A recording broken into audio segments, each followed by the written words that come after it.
Muito bem, vamos juntos. Você está aqui estudando os gêneros textuais e na sequência veremos ainda os tipos de discurso. Aqui na tela no material, vamos lá. Temos este texto para aplicar aqui a análise de gêneros textuais, tá? Vamos aqui, é a prova da banca CESP, Sebrasp para Cefaz DF, cargo de auditor fiscal. Então veja só. Ele pediu aqui, considerando os aspectos linguísticos do texto, julgue os itens a seguir. E ele diz aqui, o texto é um artigo de opinião. Será que é? É um artigo de opinião em que predomina o tipo argumentativo. Sim, naturalmente, artigo de opinião é sim um texto argumentativo. Haja vista a presença de diversos argumentos para sustentar a ideia defendida por seu autor. É uma ideia mesmo sustentada, defendida por seu autor? É um artigo de opinião? Vamos conferir? Volta comigo aqui no texto. Vamos ler. Primeiro, de onde é, olha só, lá no final, a fonte do texto. Assis Moreira, Valor Econômico, é um jornal, hein, pessoal? Olha o site do Globo, hein, tá? Né? Texto jornalístico. Pode ser um artigo de opinião. Pode ser também. Então, vamos lá. Grandes companhias globais falam muito em sustentabilidade ambiental e descarbonização de sua produção, mas o que fazem na prática é insuficiente. A implementação de programas de sustentabilidade corporativa tem sido lenta, conforme estudo de dois professores do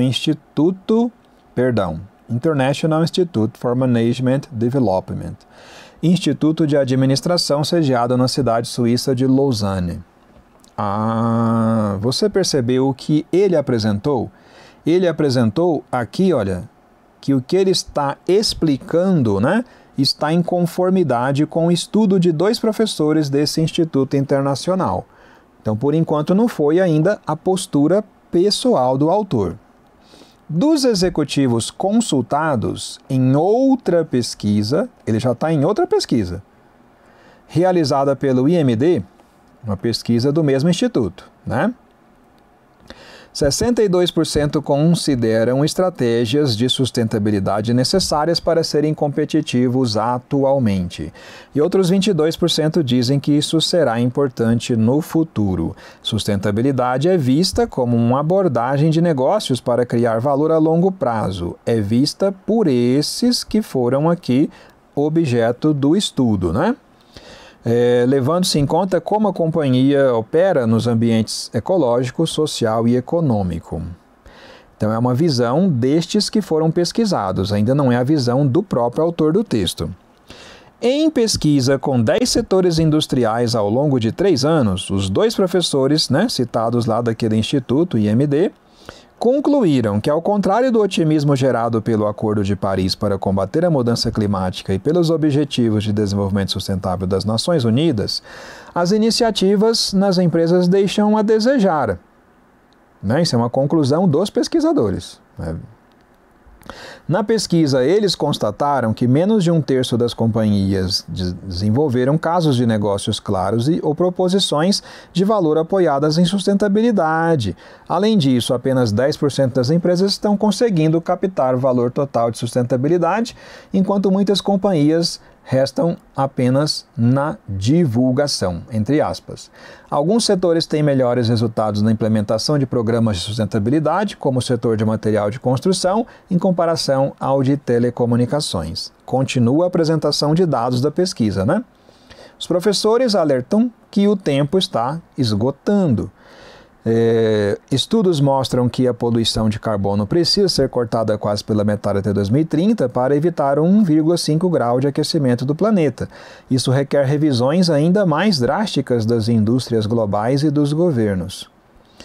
Os dois professores destacam que os investidores reconhecem cada vez mais o impacto para a sociedade das empresas nas quais investem. Continua, né, a referência à pesquisa desses dois professores lá do Instituto.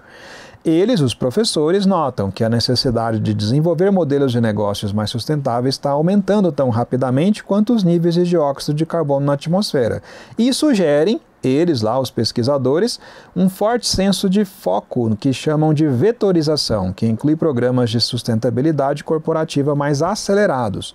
Os pesquisadores alertam que companhias que trabalham em boas causas sem relação com seus negócios centrais tendem a ser menos efetivas. Você percebeu que o ponto de vista não é dele próprio aqui que escreveu o texto, né, o Assis Moreira. Ele está relatando a pesquisa e apresentando os dados e só. Ele nem sequer faz comentários dele mesmo. Ele apenas está informando os dados que a pesquisa levantou, né? Interessante, né? Então, vou chamar de artigo de opinião isso? Não. Não. Ele tem aqui argumentos para sustentar a ideia defendida pelo autor? Não. Então o item é errado. E a gente vai chamar de que esse texto, professor Márcio? Esse aí é um texto informativo. É um texto informativo que a gente pode enxergar semelhanças com a resenha. É a resenha de pesquisas. Ele escolheu uma pesquisa para apresentar a resenha de dados que a pesquisa obteve, né? Interessante, né? Maravilha, maravilha. Vamos adiante. Banca Fundação Getúlio Vargas, prova do MPE no Rio de Janeiro, analista do Ministério Público. Para você ter a visão de diferentes bancas, tá? Cobrando aí o mesmo assunto. Ela pediu aqui, abaixo aparecem indicados tipos diversos de textos. Entre eles, o tipo que apresenta um modelo adequado é qual? Vamos ver. Na letra A, tipo informativo, 2 pontos. Os livros escolares são textos informativos? Não é bem isso. O livro escolar não é apenas informativo, ele tem uma outra proposta. O livro escolar é o tipo pedagógico ou didático, né? Chama-se livro didático, não é isso? Tá? Então é o tipo com uma linguagem especial, aqui na tela comigo, olho no olho. O livro escolar tem uma linguagem trabalhada para alcançar a compreensão do aluno e não só a compreensão, mas formar uma prática, uma sequência de atividades que levam à assimilação de certos conteúdos e desenvolvimento de certas habilidades que a gente quer, né, no educando. Tá legal? Volta aqui na tela. Letra B. Tipo normativo. Geralmente são leis que são tipo normativo, decretos, portarias, regulamentos, etc. Nós estudamos agora há pouco quando falávamos do texto injuntivo, tá? Nós tratamos desse exemplo. Regulamentos de prédios eles são normas para a convivência no edifício. Então aqui nós temos sim um tipo adequadamente exemplificado, tá? Letra B de bola a resposta. Na letra C, tipo publicitário, aí você vai dizer que bulas de remédio são textos publicitários, nem pensar, nem pessoal. A bula de remédio é exemplo de um texto injuntivo instrucional. Ela é exemplo de um texto injuntivo instrucional. Texto injuntivo instrucional. Existe o texto injuntivo de 2 tipos, tá? Existe o texto injuntivo instrucional e existe o texto injuntivo normativo. O texto normativo também é injuntivo. Injuntivo é todo o texto que vai ter como objetivo a reação ou forma de agir do receptor desse texto, tá?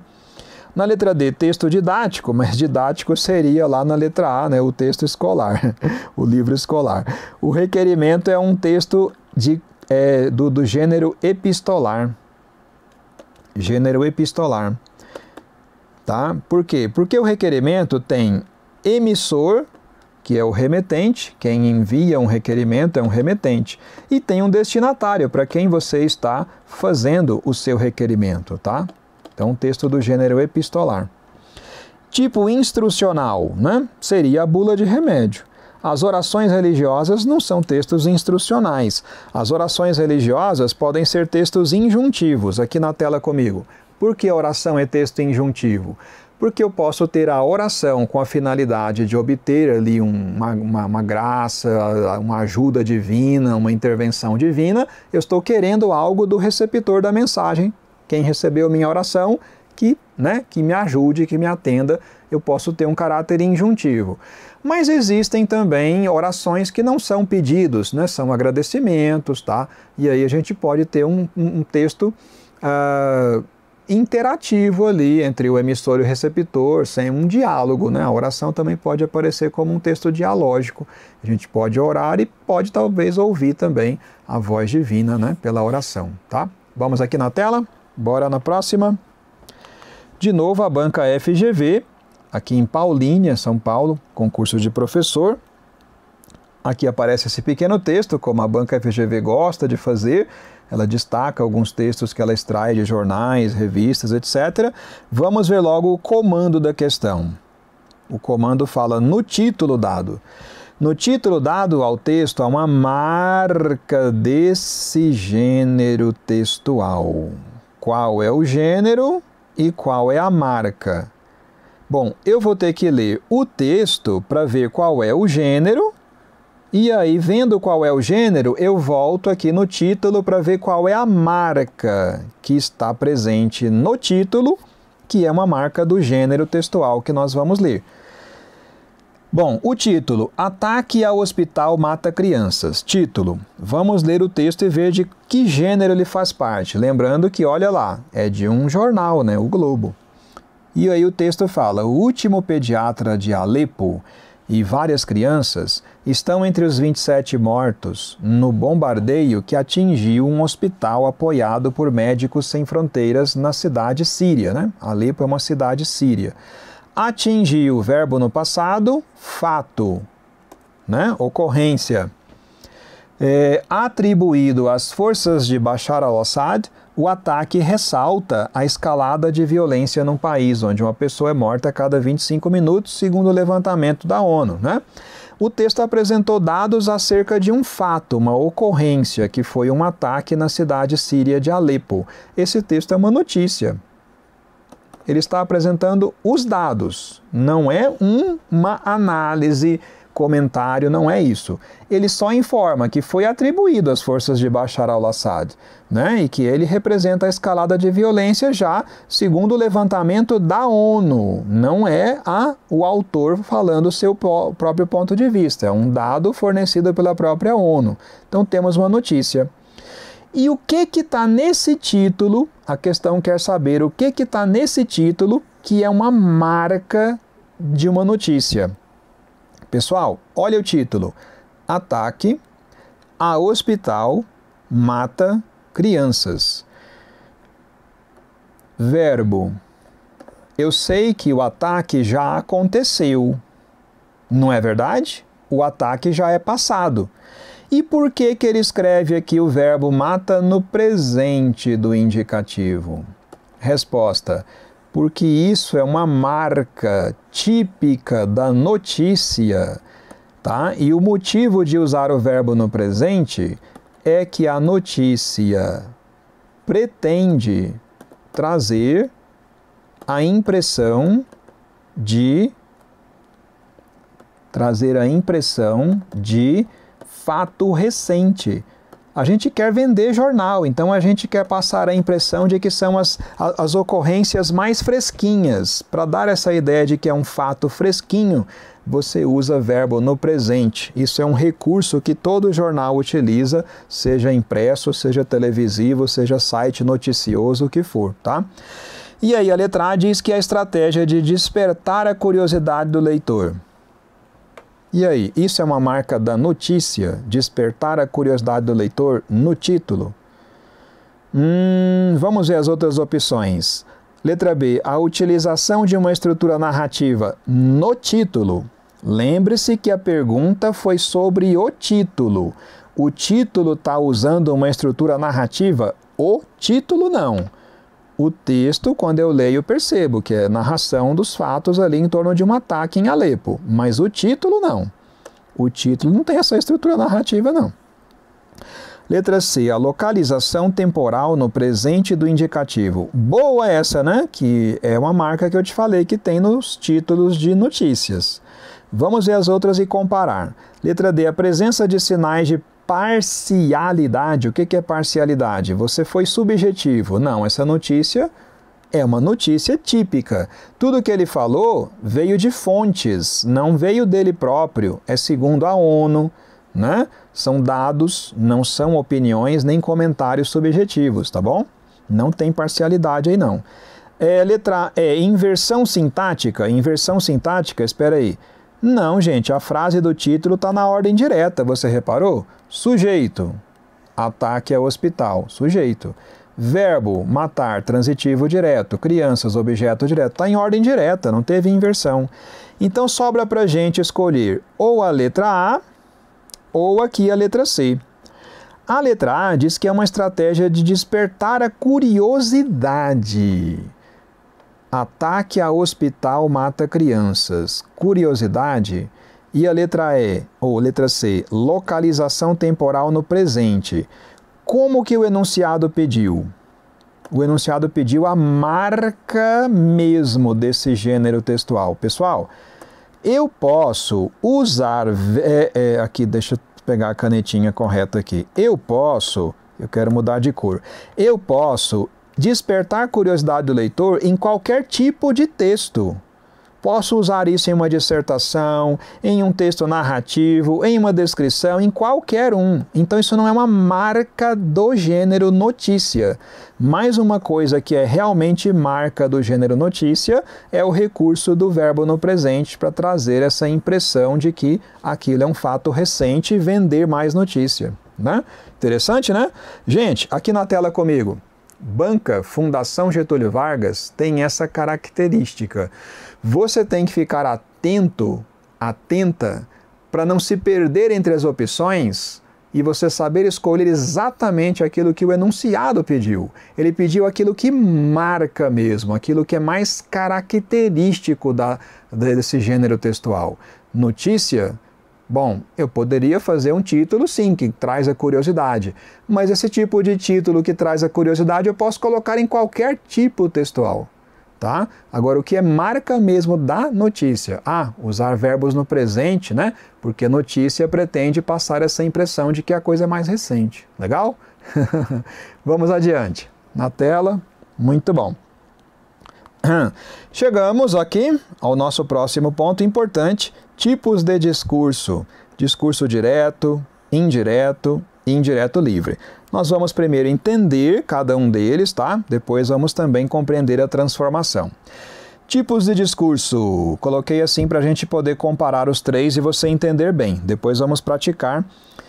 Os tipos de discurso são isso aqui. Eles são formas de apresentar, citar a fala de um personagem. São formas como podemos relatar palavras alheias, tá? Essa é a tipologia dos discursos. Então existe o discurso direto, existe o discurso indireto e existe o indireto livre, tá? Aqui comigo na tela eu quero conversar com você. É o seguinte, eu quero te passar primeiro uma noção intuitiva, tá? Uma noção intuitiva, para depois a gente entender aqui a parte mesmo técnica. Noção intuitiva primeiro é o seguinte, quando você está num teatro, imagina, teatro, tá? Ou na escola, alguma apresentação teatral, né? Você está ali diante do personagem no palco, né? A plateia está assistindo, o personagem está lá no palco, não é assim? Então, quando você escuta as falas dos personagens no palco, você está escutando diretamente daqueles personagens para você, não é assim? Você está lá presente ouvindo aquelas falas. Então, é a ideia do discurso direto. A ideia é essa, é a ideia de você estar presente recebendo aquelas falas diretamente ali nos seus ouvidos. Essa é a ideia. Eu estou falando que eu ia te passar primeiro uma noção intuitiva, tá? Para depois a gente entrar na parte mais técnica, ok? Agora imagina, você saiu do teatro, tá? E aí, no outro dia, você encontra uma pessoa, um amigo que não estava naquela peça teatral. Mas você quer contar para a pessoa como foi engraçado, era uma comédia, e você começa a contar com suas palavras para a pessoa que você quer que, né, saiba como é que foi a sua experiência no teatro. Então, a pessoa que não estava lá, mas vai ouvir de você, essa pessoa vai saber indiretamente o que foi falado lá na peça do teatro. Essa é a ideia básica do discurso indireto. É você ficar sabendo por alguém que esteve presente numa certa cena, né, o que foi falado naquela cena, tá bom? Esse é o indireto, beleza? Nós vamos agora mostrar a parte técnica, tá? E você vai também compreender o terceiro tipo de discurso, chamado discurso indireto livre. E por que ele tem esse nome de indireto livre, tá bom? Vem aqui na tela, vamos ver. Olha só, a explicação agora da parte técnica, tá? Primeiro aqui no discurso direto, que eu passei para você a noção intuitiva, né? De que você está ali presente no momento da fala. Você já tem contato direto ali com os personagens e suas falas. Na escrita, olha como é que é na escrita. Apresenta a fala supostamente original, como se o falante estivesse agora diante do leitor. Como que isso aparece escrito? Agora eu vou pegar um marca-texto que é coisa importante. Tem verbo declarativo. Professor, o que é verbo declarativo? Verbo declarativo é qualquer verbo que indica a fala de alguém. O verbo indica que alguém falou, a gente diz que ele é um verbo declarativo. Vou te dar alguns exemplos de verbos declarativos aqui na tela comigo. Verbos que indicam fala: o verbo falar, o verbo dizer, o verbo informar, o verbo confessar, o verbo perguntar, o verbo responder, o verbo assumir. Todos esses verbos pressupõem que eu vou abrir a boca e vou dizer algo, né? Esses verbos são chamados verbos declarativos, tá? Algumas vezes você pode estar estudando aí algum livro, né? E aparece outro nome para esses verbos declarativos. Eles podem ser chamados verbos de fala, tá? Ou podem ser chamados como uma expressão do latim. Existe uma expressão do latim que às vezes aparece nos livros sobre tipos de discurso. E a expressão do latim é verbo dicende, tá? É a mesma coisa. Bacana? Volta aqui na tela. Então, verbo declarativo, indica fala. Geralmente esse verbo vem seguido de 2 pontos e travessão ou aspas. Isto é uma marca registrada do discurso direto. Vamos destacar bem porque isso aqui é um ponto-chave que diferencia o discurso direto, tá? Ele tem mesmo essa marca registrada, 2 pontos, travessão, aspas. Bateu o olho assim, viu 2 pontos, travessão, aspas, eu sei, é discurso direto. Olha o exemplo. Ana acordou cedo e pediu ao pai. Olha os 2 pontos, travessão, significa então que esta parte aqui, após os 2 pontos, é a fala supostamente original. Eu falo supostamente porque, é claro, alguém está escrevendo essa fala que escutou de alguém, né? Então, supostamente a fala original. Cadê o verbo declarativo aí, professor? Pediu. Este aqui é o verbo declarativo, ou verbo de fala. Para pedir, a pessoa tem que abrir a boca e falar, né? Então, esse verbo pressupõe a fala, é um verbo declarativo. Vamos ver outro exemplo aqui também do discurso direto. Acompanha comigo. O médico atendeu as vítimas e alertou. 2 pontos, entre aspas. Também outra forma de apresentar o discurso direto, usando as aspas. É cristão socorrer os desvalidos. Cadê o verbo declarativo aí, professor Márcio? Aqui está ele, ó. Alertou. Isso é verbo declarativo, também chamado verbo de fala. Ou aquela expressão do latim, né, que eu falei, lembra? Eu vou escrever para você aqui a expressão do latim, que é verbo dicende, tá? É a mesma coisa, ok? Maravilha, você entendeu agora o discurso direto. Vamos passar aqui para o meio e falar do discurso indireto. ele apresenta a fala reformulada pelo narrador. São palavras do narrador traduzindo aqui a fala de alguém, ok? Então, vai se caracterizar também com verbo declarativo? Sim, também existe o verbo declarativo no discurso indireto. Mas agora vem a diferença e eu vou destacar para você a diferença. Geralmente é seguido de conjunção integrante. Esse verbo declarativo vem com a conjunção integrante que ou se. Geralmente, tá? Porque às vezes a conjunção não é utilizada. Eu vou te explicar. Então, vou marcar aqui destacado para você, olha, conjunção integrante que ou se. Vamos ver os exemplos? Ana acordou cedo e pediu ao pai que lhe preparasse um café. Você percebeu que eu usei exemplos parecidos, porque eu quero que você note onde está a diferença. Olha aqui comigo, olha aqui. Eu estou voltando aqui no exemplo 1, do direto, 2 pontos, travessão, tá vendo? Agora aqui no meio, olha, conjunção integrante, não foi o que eu te falei? Não tem mais os 2 pontos aqui, travessão, não. No lugar de ter 2 pontos, travessão, olha quem tá lá, o conectivo, a conjunção integrante, tá? O nosso verbo declarativo continua aqui, olha, o nosso verbo declarativo continua, pediu, tá bom? Olha o exemplo 2. O médico atendeu as vítimas e alertou que era cristão socorrer os desvalidos. Olha aqui a nossa conjunção que, olha aqui o nosso verbo declarativo e compara aqui no começo comigo, compara, eu tinha 2 pontos e aspas lá, não tinha? Agora eu não tenho mais não, eu tenho a conjunção que ali conectando as duas frases, tá bom? Essa é a ideia do discurso indireto. Maravilha! Agora chegou a vez de você compreender o que tem de especial no discurso indireto livre.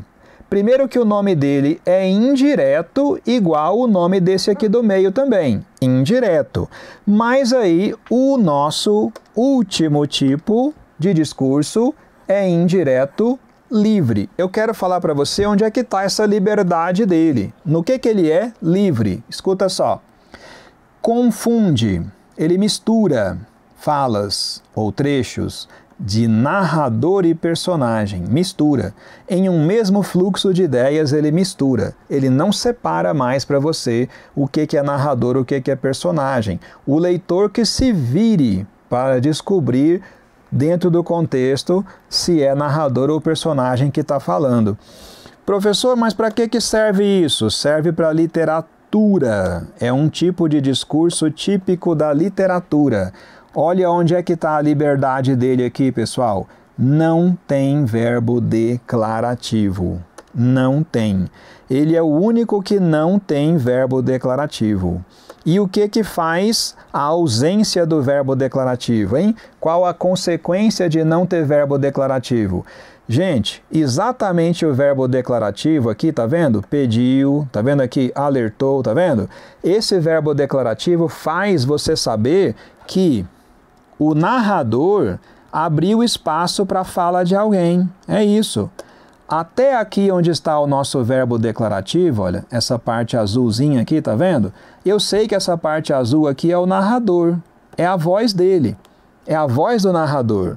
Mas quando tem o verbo declarativo, eu sei que depois vem a voz de outra pessoa, vem a voz de um personagem. Aí eu sei separar a voz do narrador e a voz do personagem, porque no meio do caminho tem o verbo declarativo. Agora, quando chega aqui o discurso indireto livre, não tem o verbo declarativo, o leitor que se vire para descobrir. Ah, nem quem inventou isso, professor? Espera que eu vou te falar quem inventou. Né? A gente ainda tem a forma escrita, presta atenção. A gente ainda tem a forma escrita do discurso indireto. Eu quero te explicar o seguinte. O nome dele é indireto porque a forma escrita dele copia o indireto, copia, mas não coloca o verbo declarativo. Olha os exemplos, vai ficar bem claro para você. Olha os exemplos. Exemplo 1. Ana acordou cedo. Ponto. O pai que lhe preparasse um café. Gente, Se você compara agora com esse aqui do meio, você vê que só saiu isso aqui, olha. Saiu o verbo declarativo e no lugar desse verbo declarativo, o ponto agora só, separando as duas frases. Quando você compara o lhe, tem esse lhe aqui no meio também, tá vendo? Quando você compara o verbo preparar-se, tem esse verbo aqui também. O que eu disse para você? A forma escrita é igual. O que não tem, né, é o verbo declarativo. E aí a gente lê isso aqui, olha só, vamos ler de novo aqui comigo, vem cá. Ana acordou cedo, ponto. O pai que lhe preparasse um café. Você escuta essa leitura, não parece para você que passou pela cabeça da Ana assim, o pai que preparasse o café, ou talvez que o narrador estava contando que a Ana teve essa fala, não fica assim uma coisa um pouco confusa, tá? Isso é a marca de um discurso indireto livre. Exemplo 2, confere comigo. O médico atendeu as vítimas, ponto. Era cristão socorrer os desvalidos. Veja como está. O verbo declarativo que tinha aqui no meio, alertou, tá vendo? Não tem mais, no lugar eu venho com um ponto só. Era, tá vendo aqui era e aqui também era? Tá vendo aqui só, né? Isso. Mas eu leio a frase de novo, olha comigo. O médico atendeu as vítimas, ponto. Era cristão socorrer os desvalidos. Para quem lê, pode ficar parecendo que o médico teve esse pensamento ou fala, e para quem lê também pode parecer que o narrador que comentou isso aqui. Fica confuso. Tá, quem que inventou e para que serve isso? Vem aqui na tela comigo. O discurso indireto livre começa assim a pipocar um pouquinho ali na literatura de Machado de Assis, ele dá umas primeiras caras ali, ele vai aparecendo aos poucos na nossa literatura. Ele explode mesmo ali no começo do modernismo. Raquel de Queiroz, mesmo antes do modernismo, já tinha usado com bastante força o discurso indireto livre, na obra dela, por exemplo, O 15, de 1917, tá? Depois, com a geração de 30, com a literatura regionalista no Nordeste, Graciliano Ramos, então, explode com o discurso indireto livre. No romance Vidas Secas é muito forte o discurso indireto livre. E depois a Clarice Lispector, então, né, nem se fala, usa e abusa. Guimarães Rosa na literatura. Resumindo, discurso indireto livre é tipicamente uma proposta literária. Para que serve isso? Agora eu já falei quem inventou, literatura. Agora, para que serve isso? O discurso indireto livre serve para trazer o leitor ainda mais como participante da formação de sentidos dentro do texto literário. Como assim, professor, o leitor mais participante? Vou te falar. Se eu escrevo um texto marcadinho, toda hora 2 pontos, travessão, 2 pontos, travessão, toda hora verbo, disse que, falou que, todo mundo vai ler e entender com facilidade. Chega uma hora que o leitor se cansa. Já sei, toda hora ali 2 pontos, travessão, discurso direto. O personagem falou ali, eu já sei. É? Pois agora eu estou escrevendo, imagina, cabeça do escritor, eu estou escrevendo sem dar esses sinais para o meu leitor. Ele que preste atenção. O ápice mesmo, o ponto alto do discurso indireto livre, está em José Saramago, que explode com a pontuação mesmo. Você vai ler Saramago, você só vê vírgula o tempo inteiro, vírgula. Raramente ponto, sinais para você saber se é a fala de alguém ou não é. Dá trabalho ler Saramago. Não é que ele não sabe escrever. Não, isso é uma opção do escritor que quer que o leitor, lendo, refaça as relações de ideias e reconstrua por si próprio. Quem era que pensou, quem que falou aqui, tem que ter mais atenção, exige mais do leitor. Agora, para a nossa prova, o que interessa, vamos à parte prática, para a nossa prova. 2 pontos que interessam. Primeiro ponto, reconhecer assim, bater o olho e ver, opa, esse é o discurso direto, esse aqui é indireto, esse aqui é indireto livre, tem que saber classificar, tá bom? E o segundo ponto que interessa é a transformação. E a gente só transforma o direto no indireto ou vice-versa. Porque só os dois, o direto e o indireto, quando se transformam no outro, conservam sentido. O indireto livre é literário e você já percebeu. ele deixa ambiguidade, ele deixa confusão um pouco para o leitor, ok? Então essa é a cena do próximo capítulo aqui na sequência. Aguardo vocês.